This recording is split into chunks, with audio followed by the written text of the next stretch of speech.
Greetings, Novians, and welcome to episode 9 of Ask Aphelia, a NovaCourt Q&A where we answer your dual universe gameplay questions. This is a very special episode of Ask Aphelia that is dedicated to being all about schematics and the upcoming changes that were announced earlier this week. With that, let the schematic Q&A begin. Question 1. How can the master copies of schematics be obtained?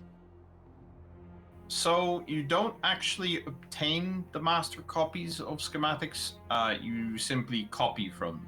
They're essentially provided by Aphelia. So Aphelia gives you access to the full range of schematics, and you can copy whichever one you want to use, or whichever one you want to copy at a small cost, except for bonsais. Bonsais are expensive. Question 2. Why is it that the parts don't consume schematics? Yeah, so this is a first version that we're testing. The setup right now is that we have a schematic requirement at the entry point, which is pures. And we have a schematic requirement at the exit point, which is whatever item that you're making, right? Whether it's an element or honeycomb or, scrap, even, those sorts of things.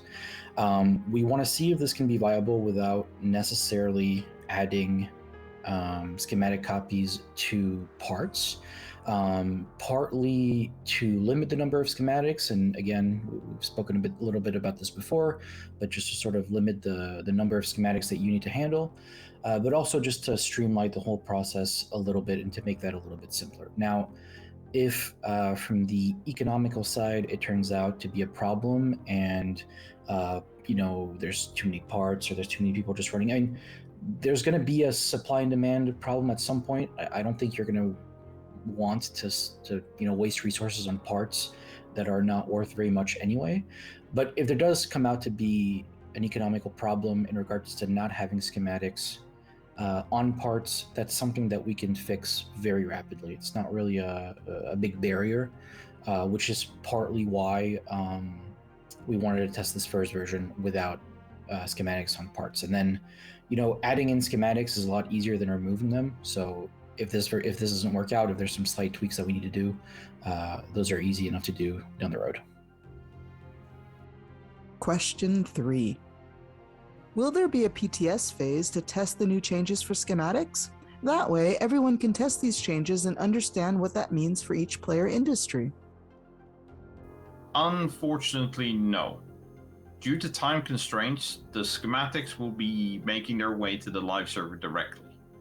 Also, the impact of new schematic changes will take time to show results, which is not something we can really simulate on the PTS over a short time frame.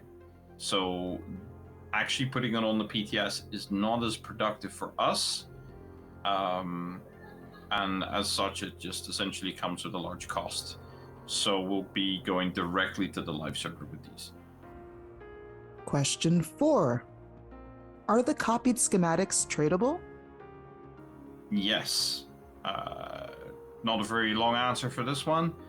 Schematics are tradable between players through bartering, and they can actually be listed on the market as well. Question 5. Will players be required to visit an Aphelia structure to copy schematics? This can be done directly from the comfort and safety of a new schematic user interface, which can be accessed through the tab menu. No more traveling around required unless you intend to purchase or sell your schematics from or to other players, in which case, you'll need to deliver it to them or use it on the market. Question 6. How many research slots will we have per account? Will we have organization slots too? Yeah, so as of right now, and what's likely going to go live, unless a ton of feedback comes in, is that players are going to have 5 copying/research slots to play with. That's going to be the default number, and then the goal is for that to be boosted by talents a little bit later when we get around to doing those. So, I'm kind of spitballing here at this point, but it's very likely that we'll have at least one talent that makes the number of copy slots that you have go from 5 to 10, and then in that same vein, there will likely be talents that also reduce the time that it takes to copy schematics, which is sort of the same thing in terms of how many schematics you can output per day or per hour. In regards to the organizational slots, so there are no organizational schematic copying slots. That's a purely player side thing. Question 7. What will happen with the existing already bought schematics? Will they just disappear? These will be refunded to the players and organizations who have them in their ownership when the new schematics are introduced. So you'll get them at the price that they are listed on the market currently. Question 8. Will there be another talent reset when the schematics changes are implemented? No.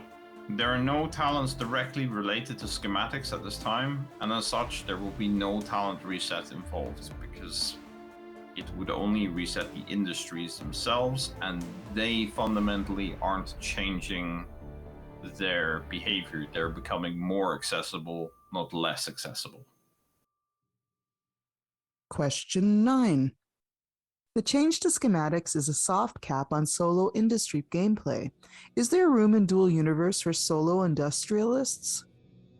So there's a couple parts to this answer, I think. The first part is that there's a little bit of a trade-off, right? So the reality is that for most players, with the way that we implemented schematics in 0.23, that actually totally locked out a lot of normal, I don't want to say casual, but normal players from industry gameplay, right? So in that regard, we're changing that aspect, and we know that we were too heavy-handed, and the new schematics essentially bring back some level of industry gameplay to a lot of those normal players that weren't like super hardcore industrialists. They didn't have like a ton of money to invest into the old schematics, but now with the new schematics, they can still have a little bit of an industry, and they can still play around and research a couple of copies and do what they need to do. So in that regard, there's going to be, in my mind, a big portion of the player base that previously were locked out of industry that now gain access back to that gameplay loop if that's something that they want to do. The second part of the answer is you are still able to do solo industry. We're still in an MMO, and presumably if you're an industrialist, you're still interacting with markets. I doubt that there's many people out there that are doing like a full industry with zero market interaction. I guess it's possible, but it's a little bit unlikely, and that's not necessarily a gameplay that we want to highly encourage. So you can still have a huge factory that's providing a large amount of goods, but it's just that now you're going to have to source also schematic copies from markets or from other players. Maybe in the same way that you were sourcing certain materials before that you couldn't have access to. Sorry. The real intentional change here in regards to large industries, whether they were solo or not, is that you likely shouldn't run hundreds of machines without paying attention to what they're making, which in certain cases before was happening. Now, with each item that you're making, at least for the ones that have schematics, which is most items, with each item that you're making, there is at least the price of the schematic that you need to account for. And so in that regard, when you're making an item using a schematic copy, there needs to be a goal with that item. It needs to be something that you're planning to sell. It needs to be something that you're planning to use on a ship, or it needs to be something that you have some sort of plan for, even if it's just giving it away to new players or giving it away to whoever you'd like. We think that part of it is going to be a healthy change for the economy, where there isn't like a constant, huge influx of things that people aren't sure what they're actually going to do with. So, but that's something that we'll be paying attention to. It's a little bit of a complex subject, but I guess just to go back to the original question, there's no reason to think in my mind that you couldn't do a full solo industry as long as you're willing to interact with markets. And that wraps it up for this special edition of Ask Aphelia. Thanks to everyone who sent in your questions about the schematics topic. Remember, You can submit your follow-up questions about what was discussed in this Q&A, as well as your Dual Universe gameplay questions by using the form in the description below. We look forward to hearing from you. Until next time, Nuvians, and thank you for being part of our universe.